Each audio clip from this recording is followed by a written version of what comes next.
On the next slide is the start of the first topic, which is cash flow and financial planning. That's topic 1. You'll see in this particular module they've broken up the sections into separate categories. So this category is looking at the cash flow and the financial planning. So to start off, I want to ask you, what is cash flow? It is actual cash that comes into the business. Is it just coming in? Or going out. Nice. Inflows and outflows. 100%. Okay, so inflows and outflows are going to be part of the business day-to-day running of the actual entity. So when looking at operations, okay, we're going to be looking at where do we get all the inflows and where are we allocating the cash. Do businesses go bankrupt because they don't manage their cash flow or because they're not making a profit? I think management is the key. Good. Okay, management is the key. And it's more the managing of cash that is the most important point, because businesses can be unprofitable and they can continue to operate. And businesses can be profitable, but they can go out of business. And the reason for that is cash flow. Okay, so you've probably heard of African Bank? Yes. All right, so what happened with African Bank? Were they unprofitable or profitable? I'm not sure. Okay, they were very profitable. African Bank was making a profit in terms of the accounting records. Okay, so those statements, remember financial statements provide information?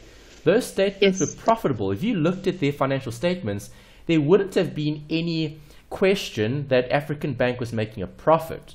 But as it stands, they're still in a bit of in a bit of a tough spot because the Reserve Bank is still managing the business in terms of the day-to-day running. Okay, the activities, they're under curatorship. Obviously, things are a bit better now because the bank has stepped in to help them. But if it wasn't the Reserve Bank that saved them, African Bank would have literally have gone bankrupt.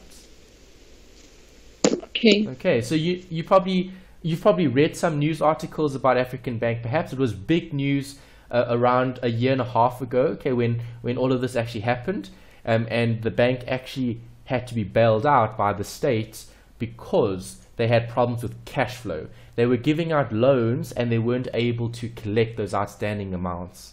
And that's why businesses go bankrupt, not because they don't make a profit, but because they don't manage their cash flow. Okay, so cash is king. That's the saying that is often spoken about, and the saying is true when it comes to a financial management point of view. So managers need to manage cash flow. All right, so what is financial planning then?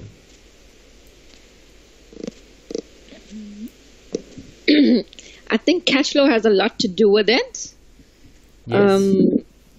So I think just management of that cash, when to make creditors payments, debtors terms, all that is taken into account. Okay, good. So you've mentioned like policy that companies would have around their creditors and their debtors. Okay, that's definitely part of the planning, because you need to know what your policies are when providing credits to certain customers. But if we're just focusing on the planning side of things, do you agree those inflows and outflows are going to be, well, hopefully expected? We're not going to see unexpected cash flow. We could have unexpected events arising, which could lead to an inflow or an outflow, but the large majority of those items should be expected in terms of having a budget. So when looking at the planning, are we looking at now or in the future? We're looking now and the future. Okay, we're looking at now in terms of what we currently have, and then we're allocating that to what we think will happen in the future. So what are we going to be getting in terms of inflows and outflows, and then making a decision on, is this business going to still operate? Will this business continue to run? Okay, so planning is focused more on the future, but with our expectation in taking our expectations into consideration. Okay, what we expect is important because we have a good idea of what we think will happen in the future when it comes to inflows and outflows. Right, and the budget does exactly that. The budget provides for what will go in, or what will come in, and what will go out when we look at the cash of the particular business. All right, do you budget? Yes, I do. Okay, does your company budget? Yes, all right, every single day, especially for cash. Yes, okay. Companies need to monitor their cash flow very carefully because, as we said, cash flow is the biggest obstacle when it comes to running a business. You don't want a scenario where you can't pay your suppliers. And if you can't pay your suppliers, that's going to create a problem maybe from a legal point of view, and you don't want to have that sort of situation arising. Okay, so when looking at the actual topic, you'll see UNISA has broken up this module into several different study units. So the first study unit that we're looking at today is obviously this one, study unit 1, which is the cash flow. Okay, later on we look at the process, so that's 2, then 3, and then so on. Okay, and then we go through each of these. Okay, so we're starting with cash flow, then we'll look at the process, then we'll look at some fundamentals, okay, around net working capital. We'll talk about cash conversion, so why do we need to identify that cycle? We need to look at inventory, how to manage it. We'll look at debtors, okay, trade receivables. We'll look at the liabilities, okay, and the final bit is a bit about financing, okay, secured and unsecured sources of loans. If you look at all of these points, are these points long-term or short-term? They're long-term and short-term. Okay, you do get long-term and short-term considerations, but the focus in the module is on working capital. And how do I calculate working capital? Any idea? I can't remember, but I remember the term working capital. Yes, current assets minus current liabilities will give you working capital. So is that long-term or short-term? Long-term. Short-term. Current assets, current liabilities. Oh, current. Yes. Yeah. Okay, it's short. Okay, so we're looking at short-term working capital management. Okay, the long-term is actually what this module is about. FIN 3701 is about the long-term. FIN 3702 it's about the short-term. Is about the short-term, exactly. Okay, so everything in this module is going to focus on that. Short-term working capital management. How do I manage current assets? How do I manage current liabilities? The difference between the two gives me the working capital. Okay, and working capital is a separate chapter. We'll discuss that in a lot of detail there. For now, we're just focusing on the cash flow. Remember, cash is king. We need to identify what's coming in and what's going out in order to better manage the business. So looking at the learning outcomes for study unit 1, the first bit is a bit about tax. Okay, we'll look at depreciation again. Depreciation always comes up in finance. Why? Tax. Yeah, tax what?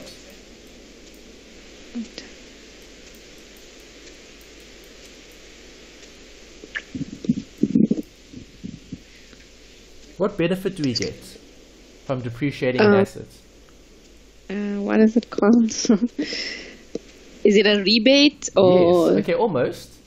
A rebate or allowance. Okay, allowance is the right term for the tax saving that we get for being able to claim depreciation.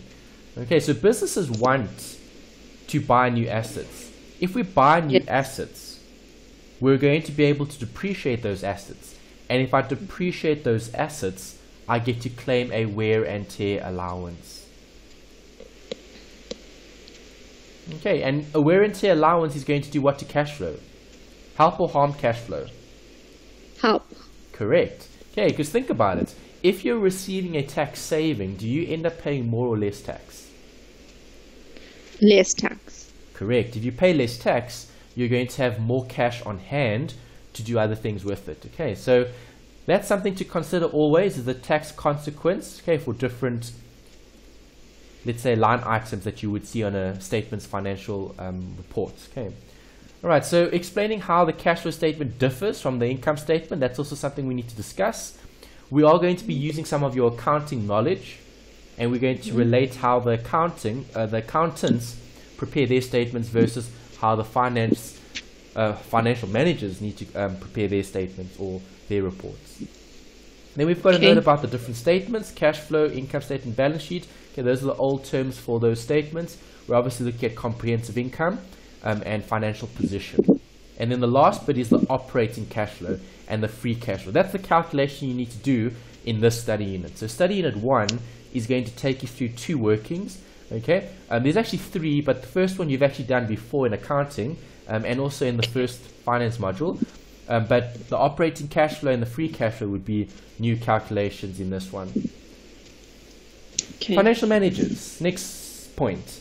What are their tasks? Well, they're required to manage the day-to-day finances of the business. Right, so day-to-day could involve what decisions? What sort of issues would come up from a day-to-day point of view? How much cash are we getting in today? Do we have any payments that are going out? Yeah, disbursements, great. And?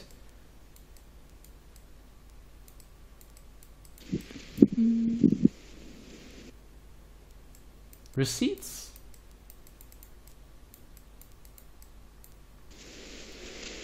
What else?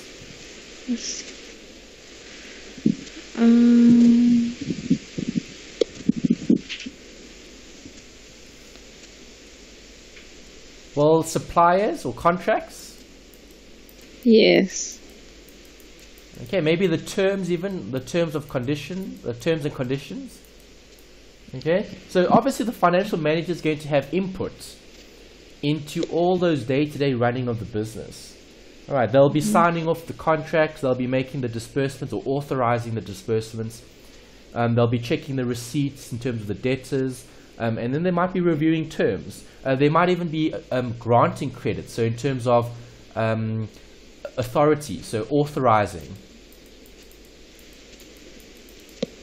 Okay, so are we going to give a particular creditor, okay, or debtor better terms? Okay, or can we negotiate better terms? So those are things we need to consider when looking at day-to-day. If I'm looking at planning, they need to obviously be part of the budgeting process. Okay, so planning is looking forward. Decision making is obviously making a decision today based on what we know. And then the budgeting is the planning. Okay, part of the management, managing cash. Okay, so if I'm managing cash, there needs to be a budget. A budget has what?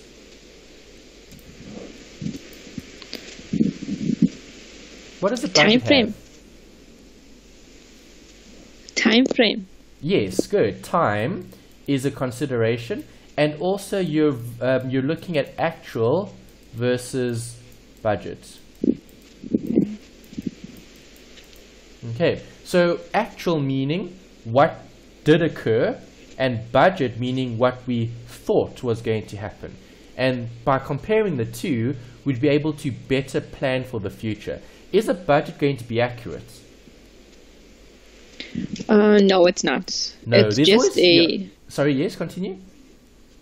It's just historical figures. I mean, based on historical actuals that have occurred. Yes, okay, so a budget is the planning in terms of what we expect. So we use the history to predict what we think is going to happen going forward. So it's just a guide. A budget will never ever be 100% accurate. It can be close, and you can be pretty accurate when it comes to what you estimate and what you actually get. But more important would be the actual, because that's where the actual management of the day-to-day running of the business comes in.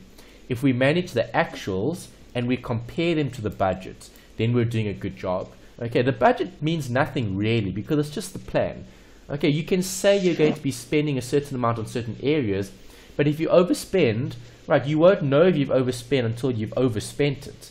Okay, so we need to actually look at the actual. What actually occurred?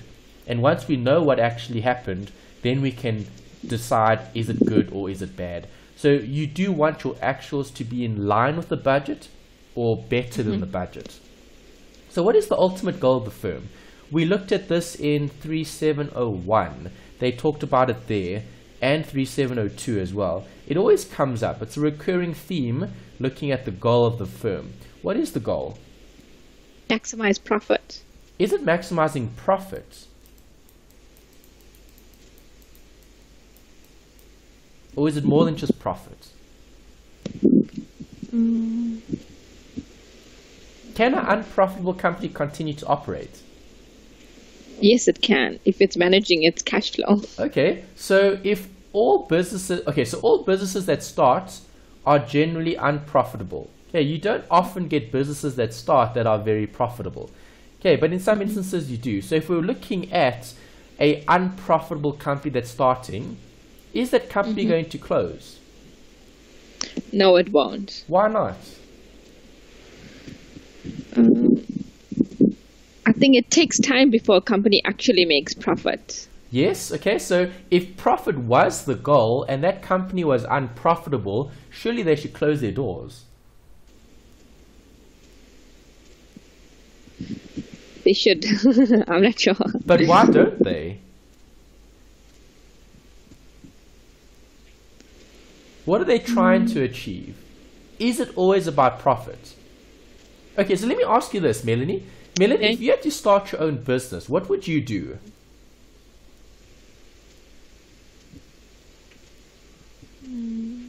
I think my aim would be to make profit. All right, but obviously making profit takes time. Yes, but what would you do? Give me something you would do. What are you passionate about? Do you have a side hobby or a passion that you have on the side that you enjoy doing?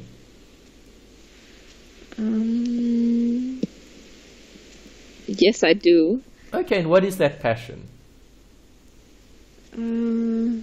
I like baking. Baking. All right, so let's say you're going to start a job on the side in terms of running your own home industry, in terms of creating the best tasting cakes and biscuits and all sorts of goodies for people to buy, and you're going to start that business. If you're starting that business, okay, is the business going to be profitable at the beginning? No, it won't. It won't. So then why are you still doing this then? Why would you still open the bakery? Because I'm passionate about it. Okay, passion is one thing, and the other is value. Okay, do you agree all companies that start out are focused on creating value in some form or another? So it could be in the form of a product, biscuits, cakes, and so on, and that would be a bakery, or it could be a service, okay, offering classes to different students, right? So if we're looking at the ultimate goal is to create what? Value. Correct. Creating value, creating wealth, or worth. Okay, so we actually touched a little bit about this in investments, but that was different. Value then in investments was looking at how do we measure equity. Okay, those are other people's businesses. Right, so every business that you see in the world would have started from somewhere.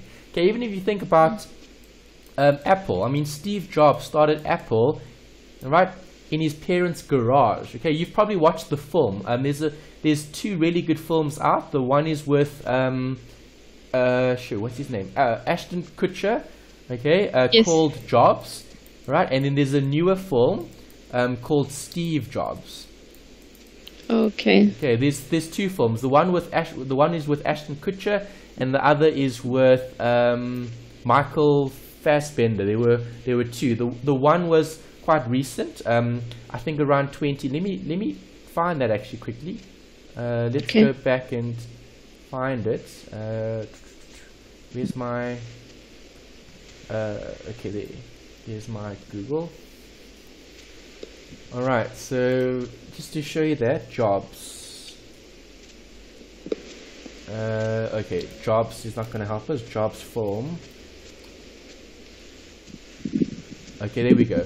All right, so there you are, Jobs. This was the first film that came out in 2013. Okay, and this obviously had Ashton Kutcher, if I'm not mistaken, in this one. Yeah, there's the cast. Ashton Kutcher was the character for Jobs, and then there was a new film, Steve Jobs.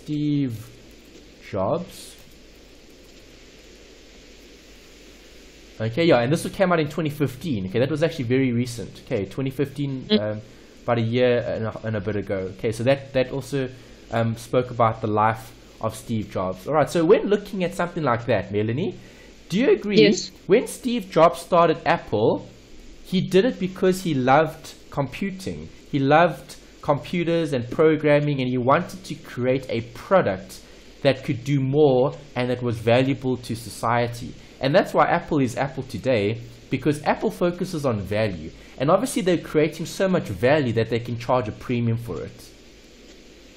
Okay. Okay, is that all right? Yes. Okay, so always remember that the ultimate goal for any firm is to generate value, because the question that I pose to you here is the word profit. Are all companies profitable? No. No, they're not. Okay, so a very big company that you might be familiar with. Do you use social media? Yes. Okay. Have you used Twitter? Yes, I do. Okay. Oh, you do even. Okay, so Twitter. All right, so Twitter financial statements. Okay, let's try get the...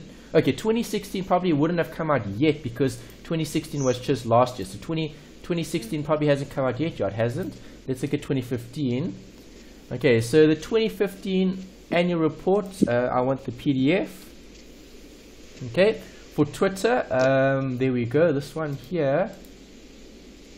Alright, so if I open this file and you look at Twitter, let's go to their financial statements. Okay, let's quickly scroll to it here. Okay, financial statements and supplementary data, page 63. Can you still see this on your screen? Yes. Awesome. Okay, great. So, if I look at the financial data here, I want the summary. Let's have a look. Where is the summary? There we go. Okay, that's assets and liabilities. Okay, so if I look at Twitter's assets and liabilities, let me make it a bit bigger so you can probably see it. Alright, so does Twitter have assets? Yes, they do. Yes, they do. Okay, they've got a lot of assets. If you look at the assets here, okay, they've got 6, and this is in thousands. Alright, so we need to add 3 zeros here. So that's 6 billion. Okay, Yes. Twitter has 6 billion rand worth of assets at the end of 2015. Okay, obviously we're still waiting for 2016 results to come out. Okay, but this is a set of financial statements for Twitter. Okay, this is public information. Why? Twitter's a public company. They're listed on the New York Stock Exchange. So if you wanted to buy shares in Twitter, you'd be able to get the information on this particular company. So looking at financial management, let's decide, is Twitter managing their financials? Well, if you look at Twitter, do they have assets? Yes, they do. Yes. Have their assets grown? Yes, they have. Yes, they have. Right, but Twitter also has liabilities. So if you look at their liabilities, you can see that their assets far outweigh their liabilities. So is there value in this company? Yes, there is. Okay, so now I'm going to ask you a question. Do you think Twitter is making a profit? You use Twitter, so do you think they're making a profit? I would think they do. Alright, so Melanie thinks Twitter makes profit. What sort of profit do you think they're making every year? Just as a guess. With 6 billion rand, with $6 billion worth of assets, surely we can make a profit. So how much profit do you think they make? Just a guess. Not sure. Just a guess. Any guess. Go for it.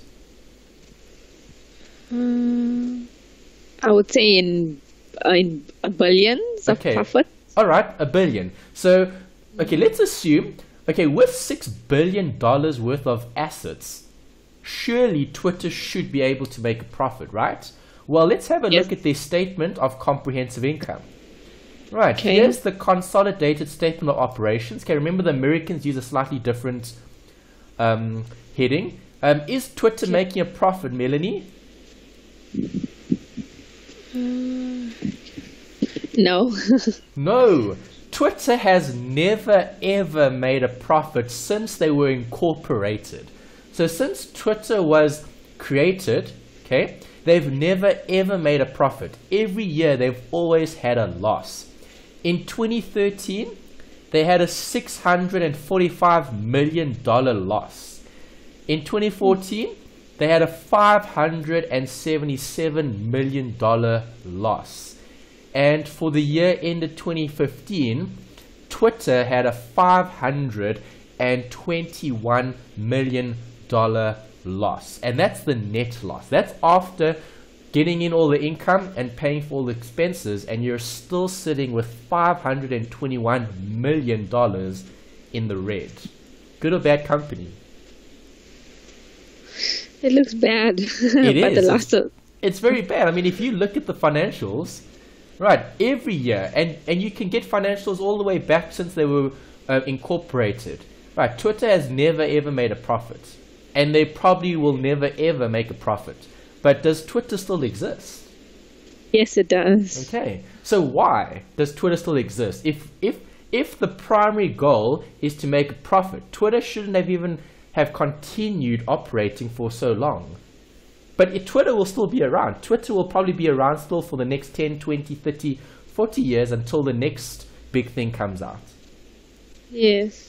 Right, so what is the focus when looking at a company? And this is a real world company that's making huge losses every single year. I mean, can you imagine so we were estimating $1 billion in profit. Right, this is almost the complete opposite. $521 million is $500 million, and that's a loss. That's scary, do you agree? It is. It's very scary. All right. So the loss is minus 500 million. That's how much the loss is, and that's in US dollars even. Okay. So what is the ultimate goal for the firm? Is it about this? No. Definitely not. If that was the focus, all companies should close if they're not making a profit. Twitter is making money, but they're not showing a profit. That's the only problem with the example. Okay, if you look at the assets, okay, if Twitter had to sell all the assets today and pay off all the liabilities, all right, 6.4 billion minus 2 billion gives you 4.4. So on paper, in terms of assets and liabilities, Twitter as a company is worth 4.4 billion. That's the value of the company. Okay, but in terms of profitability, they make nothing every single year. They actually lose every single year. Quite interesting, hey? Yes, it is. Okay, so when focusing on finance, do the accountants care about the profit? No, not the accountants. The accountants do. That's all they care about. Accountants want profit. But do the financial managers care about profit? No. No. Financial managers are more concerned with the day-to-day running of the business. So Twitter, in terms of day-to-day running of the business, they're still operating because they can manage their cash flow. Money coming in, money going out. They're not bleeding cash. Right, they're still net positive in terms of cash flow, but they're very negative in terms of profit. Okay. All right. So coming back to our slide here, remember the ultimate goal is value, not profit, because value is how we generate increased shareholder wealth. And remember, we're talking about finance, so we're talking about maximizing shareholder wealth. And the way to maximize shareholder wealth is by maximizing the price of our equity. Okay, and that's why share price is a way to measure value. And that's something that we're looking at in the investment module. Okay, we're looking at the actual valuation. Okay, in this module, we'll look at the managing of the company in terms of finance. Okay, day-to-day running of the business. Right, so long as Twitter is doing things correctly day-to-day, they'll continue to operate forever. Right, and at some point, maybe in the next 10 years, we'll see a profit on the books. But for now, we're not seeing a profit. And we've never seen a profit. But that doesn't close the doors in terms of Twitter not being a valuable company. Twitter still does a lot in terms of social media, and they're making a difference in a lot of people's lives.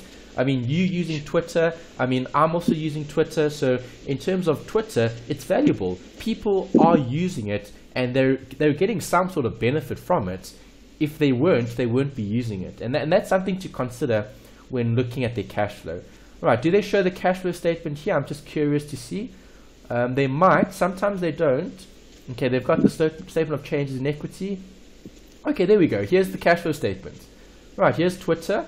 Consolidated cash flow statement in thousands again. Right, you can see there's investing, there's operating and financing. And if you look at their cash flow, there's the cash flow. Cash and cash equivalents at the end of the period. Right, have a look at that. A very different picture, hey, compared to its profitability. Yes. Positive or negative? Positive. Positive. Every single year, they've got positive cash flow.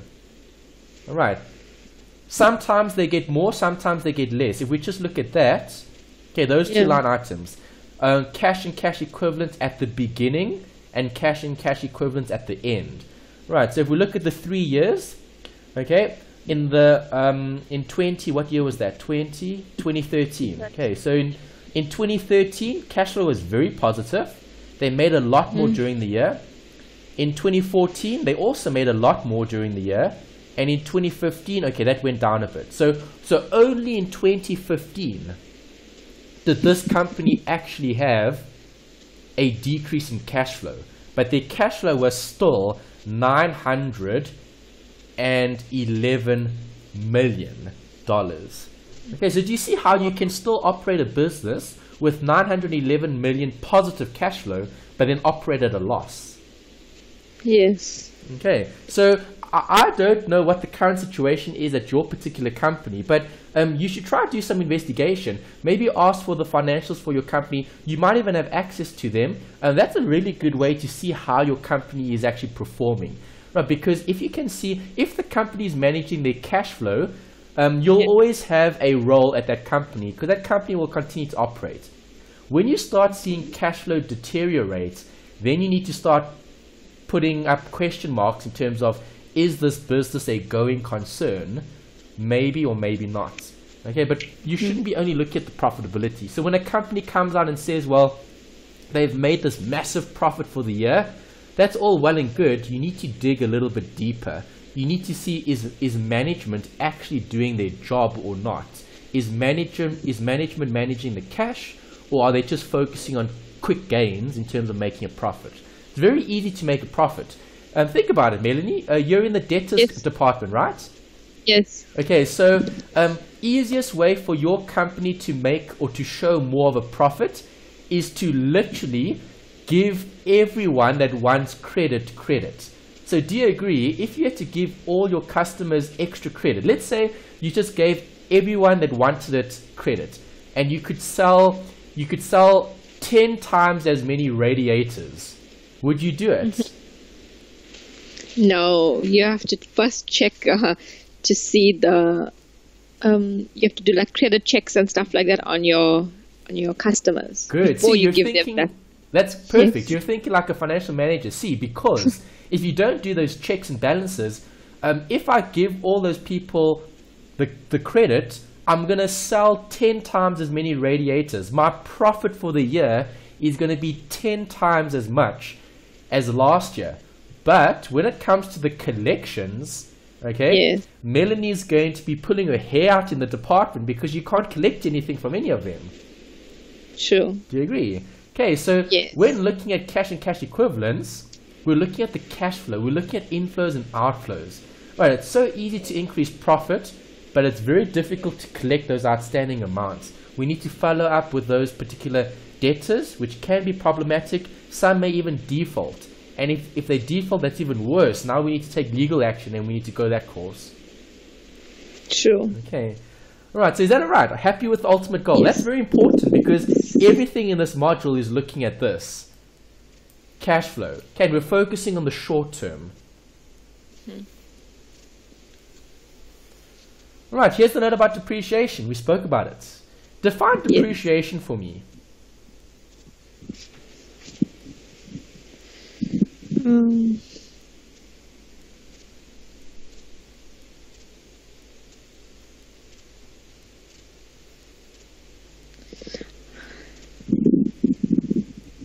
How would you describe it?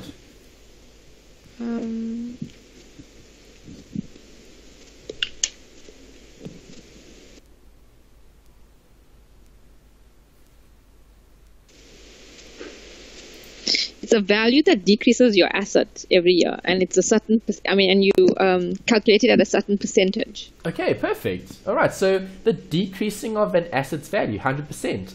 Okay, so from a financial management point of view, okay, do we want assets to decrease in value? No. No, we wouldn't. Okay, but it is going to happen. So if assets are going to lose value, the next best thing is to try to benefit from that. So how do we benefit from a loss in value for an asset? Wear and tear allowance. Correct. Okay, that's the key. Because now, in terms of finance, right, so let's think about businesses. Okay, so if I'm talking about a business will buy new computers. Okay, so let's draw a little computer there. Okay, all right. So now, in terms of technology, computers, why do companies upgrade their computer systems?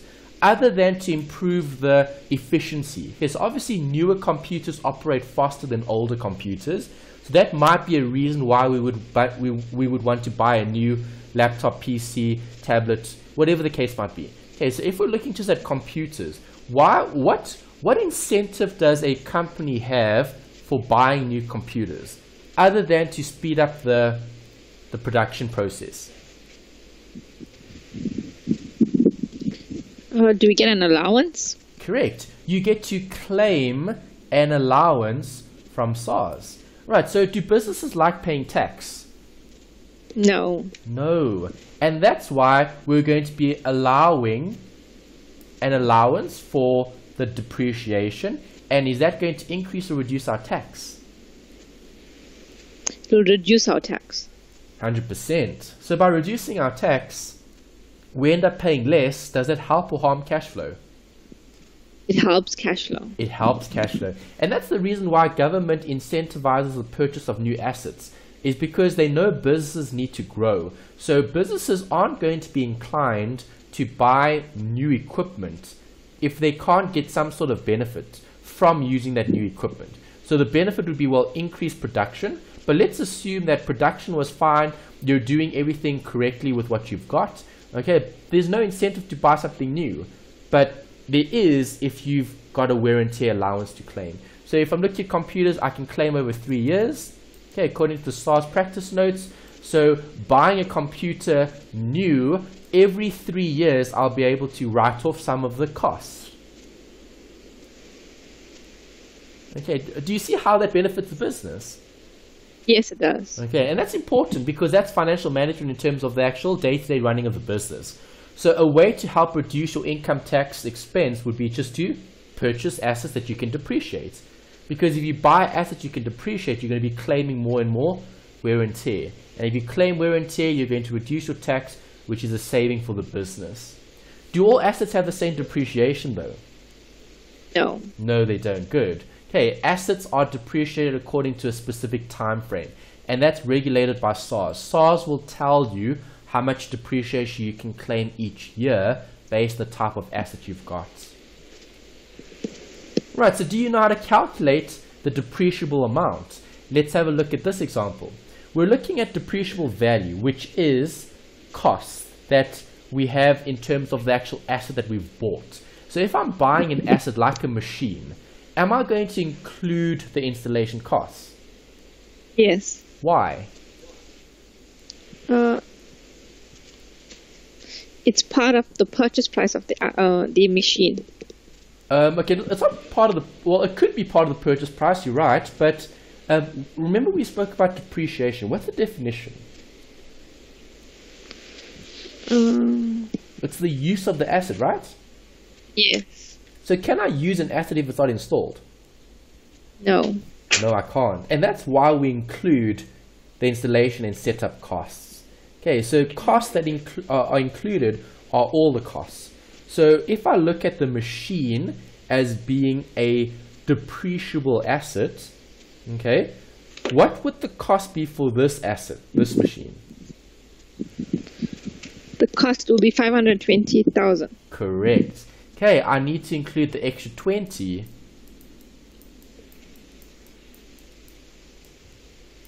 And that'll be the depreciable value. Okay, so the asset will be written off over a certain period of time with a cost price of, or a base price, a depreciable value of 520. Good. Right, so with depreciable lives, okay, we need to look at how long can we depreciate the asset for. Do you agree that all depends on what? On the type of asset. Correct. Okay, so different types of assets, okay, will have different classifications in terms of their purpose, okay, and SARS will specify how much years you can use to depreciate the asset. So every asset is different, and the time period will differ as well. So where do we get the information? It comes from the practice notes, the SARS practice notes.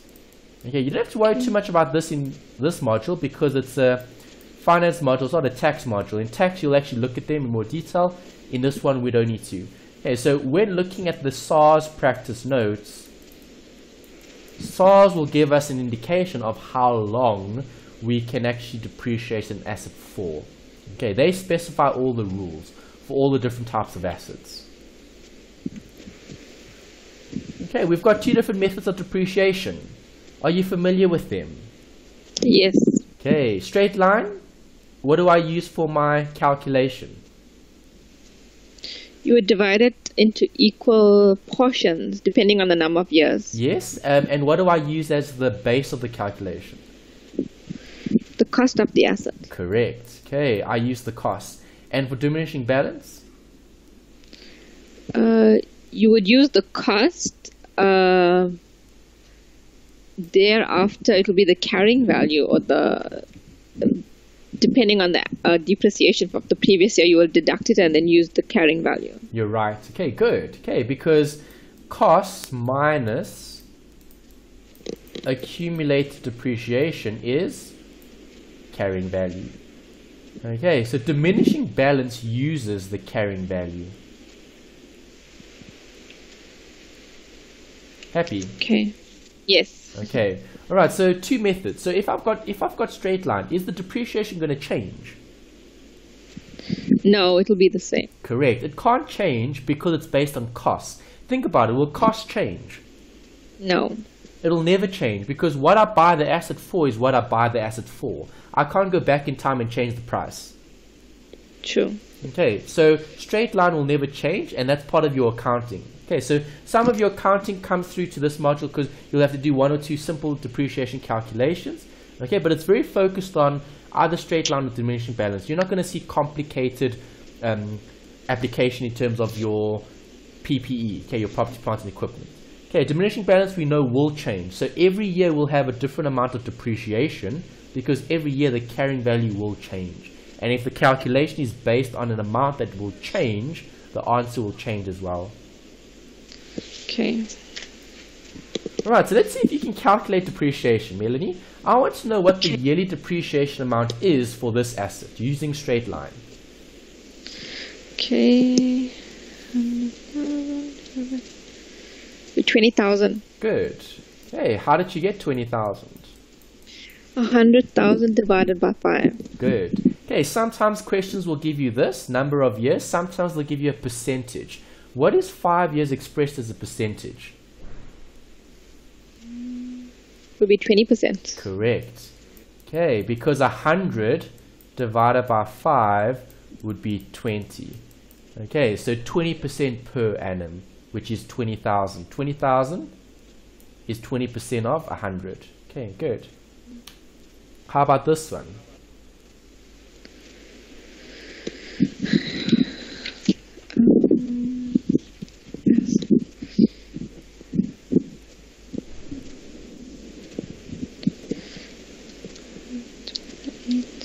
$50,000. Good. Again, how did you get this one? It's 400,000 divided by 8. Okay, good. Right, and 8 years would be 12.5%. Okay, because 12.5% times 8 gives you 100%, which is the total value of the asset. Okay. Okay, nice. Right, what happens if I have this scenario?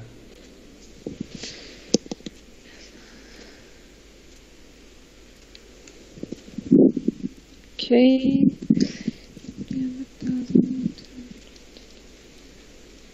Be 60,000.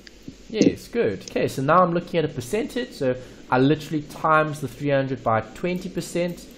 Okay, it gives me the 60,000 per annum. Okay, so every year I'd be able to claim 60,000 Rand towards my allowance. Okay, my depreciation. Okay. Right, how about this one? This is a bit tricky. Why? Diminishing balance. Good. So if I've got diminishing balance, what must I do? You would have to deduct the accumulated depreciation and use the carrying value. Okay, correct. So we need to do a few calculations. So best way to approach a question where you've got diminishing balance is to draw a table. Right, a table with different columns. Yes. All right, and then with the columns, we'll then calculate the depreciation. Okay, so I'm just going to open up an Excel spreadsheet. It'll be 18750. Okay, so you would have taken, in terms of a working, 75, and you would have multiplied that by 25%. Do you agree? Yes. Perfect. And 18750 is the correct answer. Good. Right, so this is the table for the actual depreciation calculation. We're going through it step by step to get each of the figures that we may or may not need for a particular question. Okay, so accumulated for year 2 is? 25,000 plus the 18. Good. Carrying value at the end of year 2? It will be the 100,000 minus the 43. Good. Right, and then year 3. Depreciation here is? 56,250 times 25 will be 14,062.50. Yes. Nice. And the next line item, accumulated depreciation? Plus 4,375 be 57,812.50. Good. And carrying value? The carrying value will be 100,000 minus 57. 42. Oh no. No, you're right, sorry. 42,187.50. Yeah, your answer's correct. The formula wasn't referencing correct, but yes, 42 is right. Okay, and then the last line, depreciation here. Times 25. Depreciation will be 10,546.87. Good. Accumulated? Accumulated will be plus 68,359.37. Yeah. Nice. And then the last one? Value will be minus 100,000. Will be 31,640.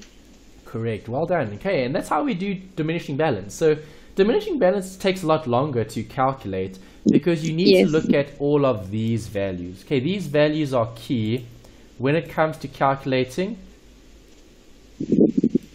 depreciation. Okay, I'm just going to highlight that. Okay, so carrying value is key when looking at the actual diminishing balance. All right, great. So you're happy with that? Yes. Awesome. Okay, here's a note about the accounting. Okay, so we know accountants generate accounting statements, and a statement that we can see is the cash flow statement. A cash flow statement will have 3 categories: operating, financing, and investing. So now we need to try to think back to our FAC 1601 where we did cash flow statements. We need to consider these 3 areas. If I'm focusing on operations, okay, I've put a note here: sale and production of goods and services. So if I'm looking at operating, what cash flow are we going to see under operations? Give me some examples. If it's related to the sale and production. It will be your actual sales. Good. So sales, cash or credit? Sales will be cash sales. Good. Cash sales. What happens to the credit sales? Do I show those? Credit sale. No, it's not actual sale. It's not actual cash. Correct. So you would only show the receipts from Cash your sale. debtors. Yes. Okay. Debtor receipts. What else? It will also be your payments to your Good. creditors. Good. Creditor payments would be part of Yes. the operations. What else?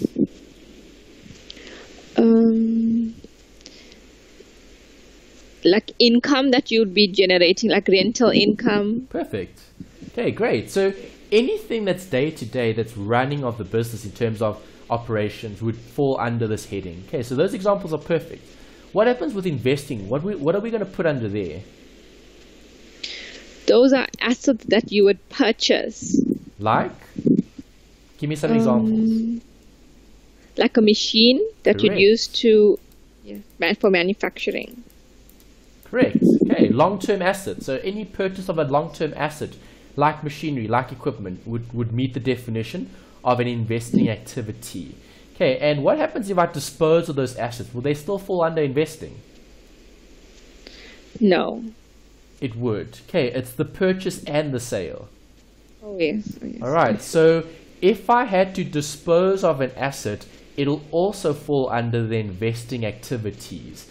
Right, because remember, investing is the Would heading collect for that category. You can invest and you can divest. Okay, so if I invest, meaning I'm taking cash to invest in an asset. If I'm divesting, I'm going to be taking investment away from the assets. I am selling those assets. Okay. Okay, so purchase or sale of assets. And then financing, what can go under this heading? Financing will be your bank, the actual cash that's in your bank. Okay, not quite. Maybe also loans. Okay, that loans, you would take, yes. Yes. All right, so if I acquire a loan, inflow or outflow? It's an inflow. Correct. Acquiring a loan will be an inflow from a cash flow point of view. If I pay off the loan? It's an outflow. Good. What else could we have under financing? We spoke about debt, which is the loan. Now tell me about equity. Purchase of maybe shares or something, I think. Good. So if I invest... No, hold on. If you're looking at purchasing shares, you're looking at purchasing an asset. That's investing. Okay, So yes. just clarify. You've got shares. What do you mean by shares? If you purchase. Not purchase, because that's investing. Okay. Maybe if you, I think collection of, what is it called? I know there's something about shares that go in here. I can't remember now. Okay, it's issue. If you issue shares. Yeah. Oh, okay. Okay, because think about it. If I issue shares, am I receiving capital? Yes. Good. Why? Because I'm selling shares for the business. So when you said selling shares, you just had to be more specific. Selling the business's shares or selling shares in the company. If I sell shares in the company, I'm raising capital. If I'm raising capital, it's viewed as a financing activity. Okay. Okay, so financing is debt and equity. Financing transactions. See, that's the key word. Okay, it's looking at the company's debt and equity. Okay, in FIN 3701, we looked at debt and equity, raising capital. We'll actually speak about it again here as well in terms of raising capital. Okay, so we're looking at accounting. Do accountants care about cash flow? No. Yeah, that's not their focus. Okay, accountants focus mainly on the actual presentation of the financial statements, which focus more on profit rather than cash flow. There is a cash flow statement, which is good because the cash flow statement brings in more of the finance. Right, so I've given some examples to consider on the textbook in terms of the actual inflows and outflows. Okay, so the point I'm trying to make here on this slide is the difference between accounting versus cash. Okay, so accountants use what basis of calculation? How do they prepare their statements?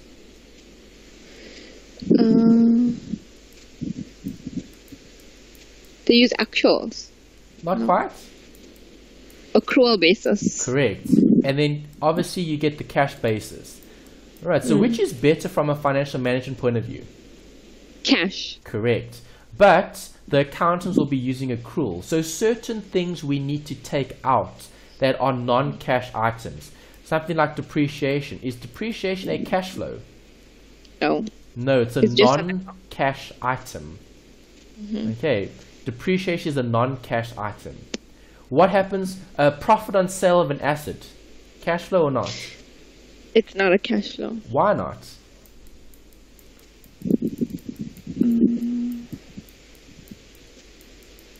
It's an accounting accrual for the difference between your carrying value and your proceeds, right? Yes. Yes. Okay, so if I'm looking at profit on sale is an accounting entry to satisfy the accountant's need for the accrual basis. Okay. If I've got an amortization of or impairment, amortization or impairment. It's non-cash. Good. Amortization is a non-cash item. Impairment also. Yes. Okay, what about bad debt? It's also a non-cash item because you're not going to be collecting that actual figure. It's just an accounting entry. 100%. Perfect. Okay, bad debt has no cash effect. Okay, you don't pay someone bad debt. You're just writing off an amount that you didn't receive. Okay, good. Right, so all transactions have a cash flow effect. Sorry, not all. Do all transactions have a cash flow effect? No, not all. Not all. And those are the ones that we need to be mindful of. Okay, so amortization, bad debt, adjustments, profit on sale of an asset, depreciation, I said bad debt. Okay, so those are all non-cash items that aren't going to be creating an inflow or an outflow. Okay. Everything all right so far? Yes. Great. Okay, so I'm gonna go straight through with this one, Melanie, because we've got two classes now. So I'm gonna go through the entire lecture now, and then maybe give you a slightly longer break just to refresh before we start with the next module. Okay. Nope. Right. So if we're looking at OCF, what does that stand for? Operating cash flow. Exactly. So if it's part of operations, it's day-to-day running of the business. So which statement shows you the day-to-day running of the business? The cash flow statement. Okay, the cash flow statement shows you the cash flow for the entire year, not specific to operations only. They show operating, financing, and investing. Yeah, the statement. Your income statement. Correct. Statement of comprehensive income. Yes. That statement focuses primarily on the operations. So I can look at the statement and I can then make a decision on how is this company operating, good or bad. Okay, so when getting the actual OCF, I need to consider net profit after tax. So where does net profit after tax come from? Net profit after tax will be from your income statement. Correct. But we need to derive it from the earnings before interest and tax. Okay, so sales, cost of sales, gross profit, all of those line items. Normally from an exam point of view, they'll start here. Okay, so if I'm starting with EBIT, what do I take off EBIT? Depreciation. Okay, that would be if it was EBIDAT. Okay, where it's before interest, depreciation, amortization, and tax. Okay, if I've got EBIT, it's before interest and tax. So I would have to take off the interest, which gives me the EBT, and then I take off what? The tax. Okay. And then I get the net profit. Okay, so from a working point of view, you could either draw up all of that in terms of the statements, okay, that you've learnt in terms of your accounts, or you can use this equation. What does that equation do? It takes off the tax, right? Yes. Okay, so here you look at EBIT times 1 minus tax because you're taking off the tax. All right, so normally they'll give you a question where they'll ask you to work out OCF, and then we're going to be using OCF to calculate free cash flow, FCF, okay, free cash flow. So the first step I want you to calculate is obviously the OCF. So can you work out OCF for company A, given the EBIT and the tax rate and the depreciation? Okay, here depreciation was given. Why is depreciation given? Is depreciation a cash flow? No. No, so what do I do to depreciation?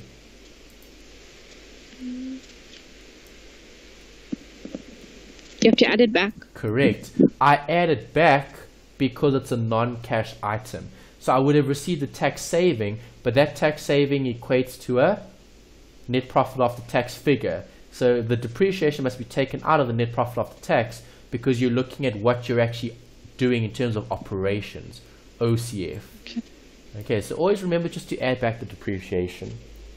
Alright, so see if you can work out these, or this one, and then there's a few more on the next slide. What's the answer for the first one? Give me the working. Okay, so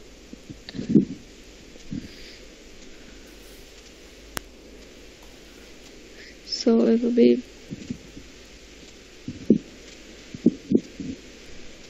it'll be 500,000 times 1 minus 28%, yeah, plus the depreciation, which gives you an answer of. Let me just calculate that.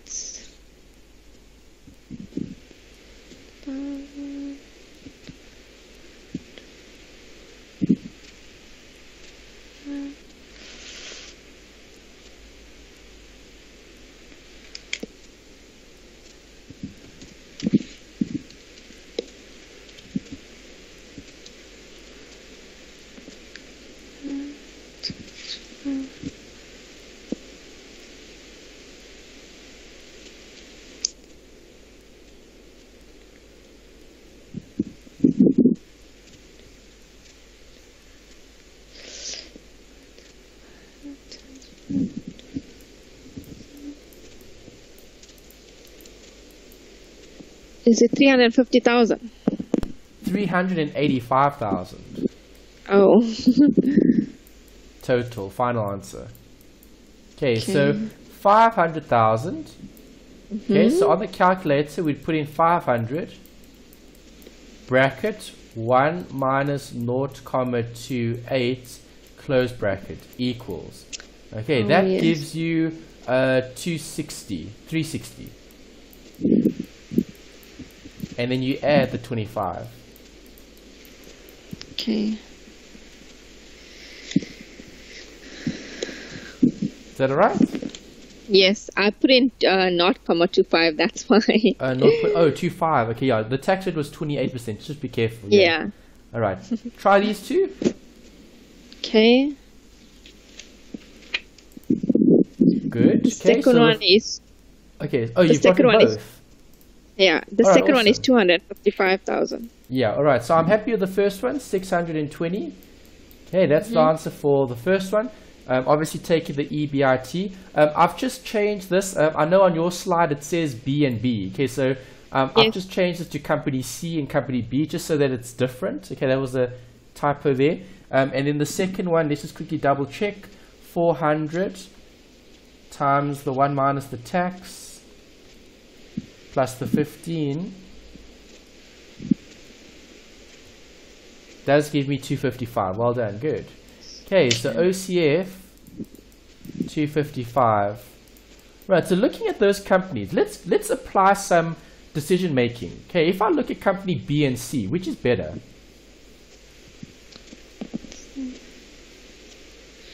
It will be. Why?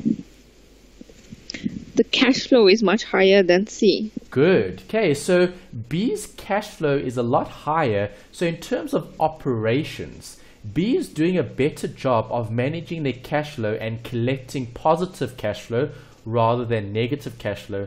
Okay, in terms of, well, both are actually positive, none are negative. But if it was negative, it would be a problem because now we're not making a profit. Okay, we're actually losing cash in terms of the outflows being greater than the inflows.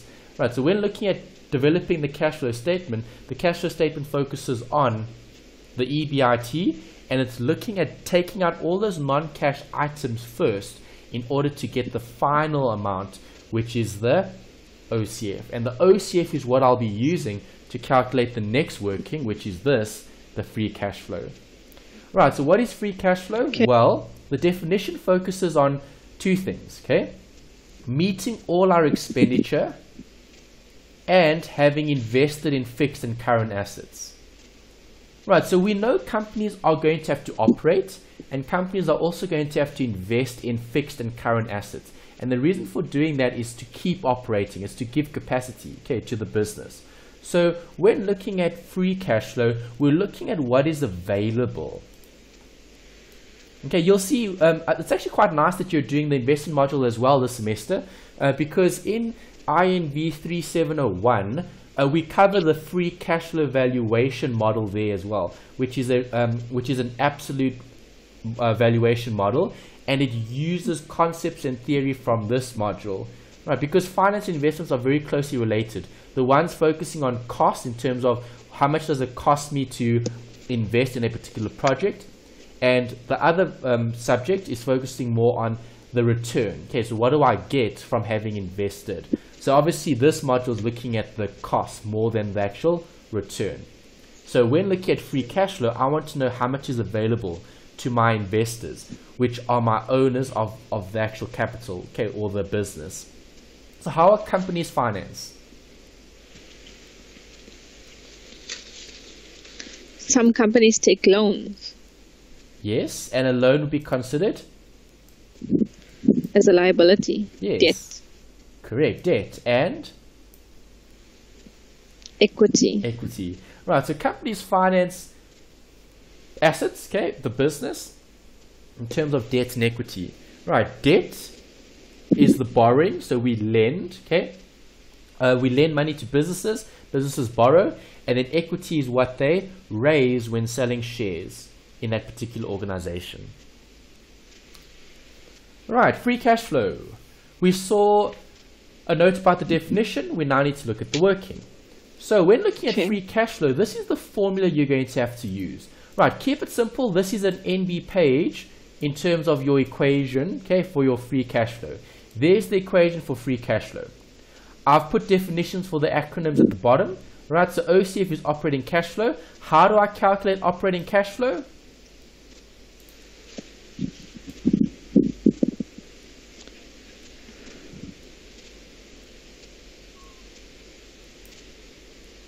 How do I calculate operating cash flow? We just did it now. Yes. Okay, we use this working. All right, net profit after tax? Yes. Plus depreciation. Yes. Okay, so that's where that fits in. Okay, so we need to know this OCF formula in order to do this calculation. Right, then we've got NNCI, which stands for the net non-current investment. This is looking at a change in your non-current assets. Okay, non-current assets are long-term, right? Yes. Okay, so we look at things like property, plant, and equipment. And then we need to add back the depreciation here as well. Why do we do that? Because depreciation is a non-cash item. And what does depreciation do to the value of the asset? It decreases it. Correct. Okay, good. And then we've got NCAI, which is the net current asset investment. And they were looking at the change in the current assets compared to a change in the current liabilities. Remember, it's a minus here.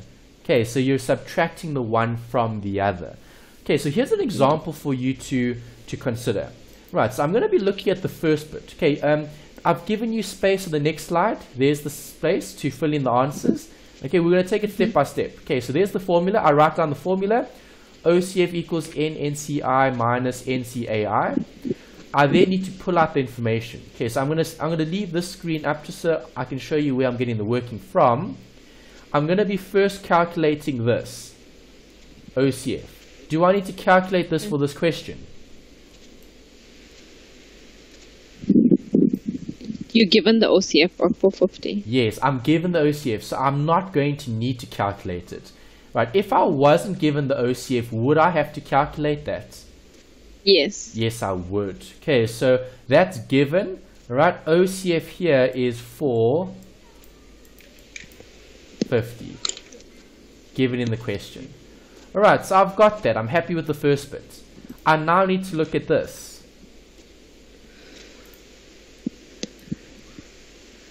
Okay, to get that, I'm going to be looking at that. The net change in non-current plus depreciation. So there's my non-current assets. What is the change from 2012 to 2013? 200. Plus or minus? Plus. Good. Okay, there's a positive 200 here. And then I still have the depreciation, which is how much? 100. Correct. So what is the net non-current investment? 300. Good. Ooh, too much. Okay, there. NCI is 300, right? Okay, that's the working for it. Still okay? Yes. All right. Let's go back. Now I want to work out this, the NCAI. So I need a change in current assets minus a change in current liabilities. So current assets, what's the change? 100. Plus or minus? It's a plus. Good. It's important to identify the sign, because remember, over here you've got a minus and then you've got a change. So it could be a minus of a minus is a plus, or a plus and a minus is a minus. Okay. If I look at the change in current liabilities, what is that?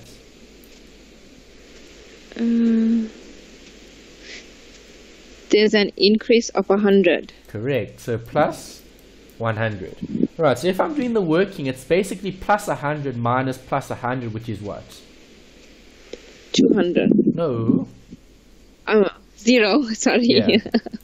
Okay. Right, because this is the operation. Yes. Okay, so plus minus a plus is naught. Right, so what's the free cash flow? 450 minus 300, which is 150. Correct. And that's the free cash flow to the firm for this particular question. Okay. Happy? Yes. Great. Alright, so now you've got one to try on your own, and then I'll walk you through the answer. Let's see if you'd be able to calculate the FCF for this particular company. Okay. Okay, so what was the first bit that you had in terms of your working? Okay, so I had for NNCI, I had 19 minus 15 plus 300, which was 700. Well done, that's correct. Good. So you have the right NNCI, which is the non-current investment, okay, because that's something that we need to do in terms of free cash flow. Remember, free cash flow is what's left over after taking out all the investment. Next one. Okay. So for NCAI, I had 2,800 minus 2,200 minus 600 minus 900. Oh. What went wrong? Oh, yes, minus. The board mass rule. Oh, okay, the minus and the minus, eh? Yeah, minus. Yeah. Minus 300. Okay. Alright, so you probably subtracted instead of added. So you would have gotten 500 instead of 900. Yeah. Okay. Yeah, just be careful. Yeah. And then? OCF is 2,000. Final answer? Given. I had 1,000, but... Try work it out now quickly. 700 minus 900. 400. No. How do I get free cash flow? So it's 2,000. Oh, 400. Yes, you're right. Sorry. Yes. Okay, yeah, it's subtract. So it's 20,000. It's 2,000 minus 7 minus 9 is correct. Yeah, because that's 16,000. Not 16,000. Yes. What am I saying? It's 1,600. Okay. Yes. All right. Good. So 400 is the correct answer for free cash flow. Okay. Great. All right. So well done. That's the calculation that we need to take away from study unit 1. All right, then just the last slide here is look at financial planning. We spoke about it at the beginning. Remember, planning is referring to the future. Okay, we're looking at the guiding, the coordinating, and the controlling. Remember, we're looking at trying to achieve those goals. Okay, so what goal does a company have?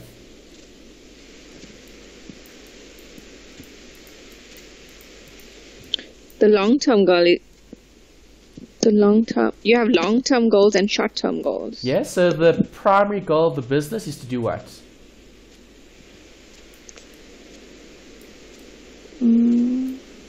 Primary goal of the business is to generate profit. Ooh, income. You said profit again. Value. That's it. Okay, that's the word, value. Okay, remember, companies aren't going to be profitable until they've created value. If you're creating enough value for enough people, you're going to be profitable. Okay, so value is always the first thing that you need to be creating for any business. Okay, and we need to look at the guiding, coordinating, controlling. So how do we create value? Well, value isn't created overnight. Value takes planning, okay, in terms of financial planning. So we need to have long-term and we need to have short-term goals. All right, so the strategy is what we're going to be looking at doing over a long period of time. And then the short term is the step-by-step process, right? That incremental, okay, move towards the ultimate goal. Right, so 1 to 2 years is generally considered more short term, okay? Anything under 5 years would be considered more short to medium term. Then long term would be anything greater than 5 years, okay, so longer than 5. Right, so I want to ask you quickly, what are some of your goals currently? What is a long-term goal that you have, Melanie? Long-term goal.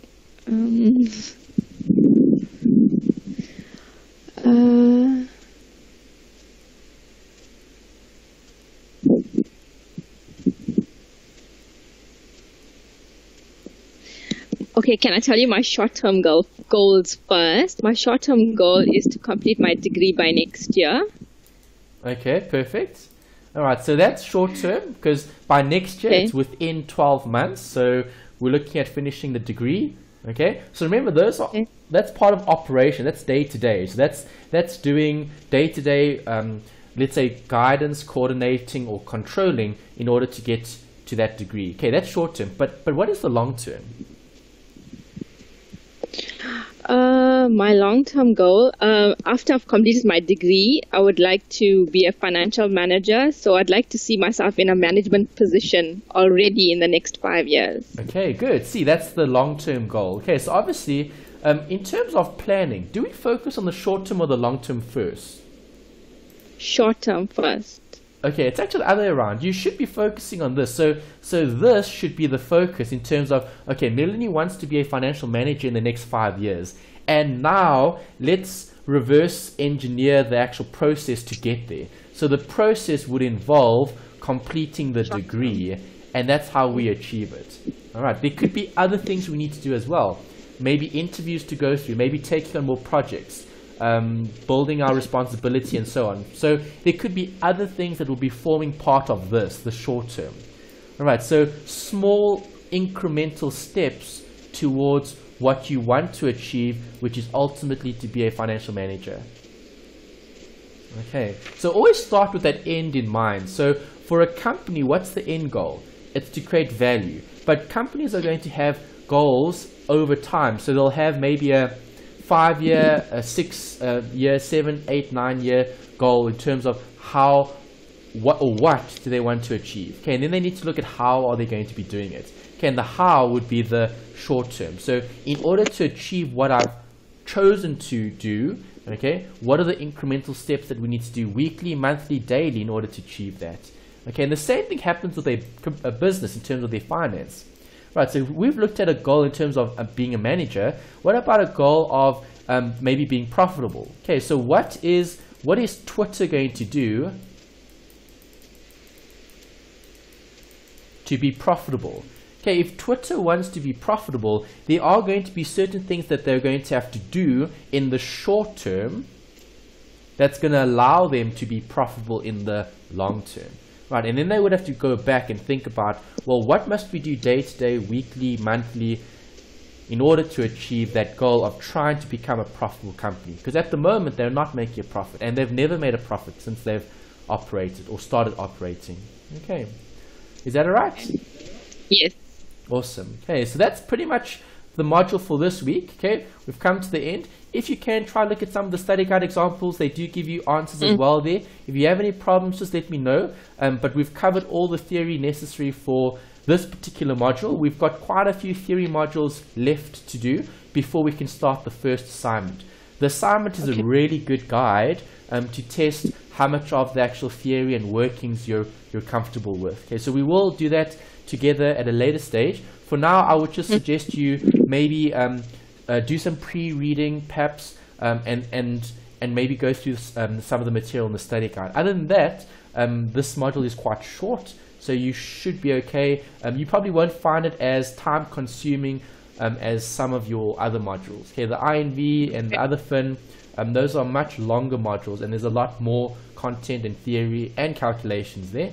This module is slightly easier to cope with, so not as difficult as the others. Okay.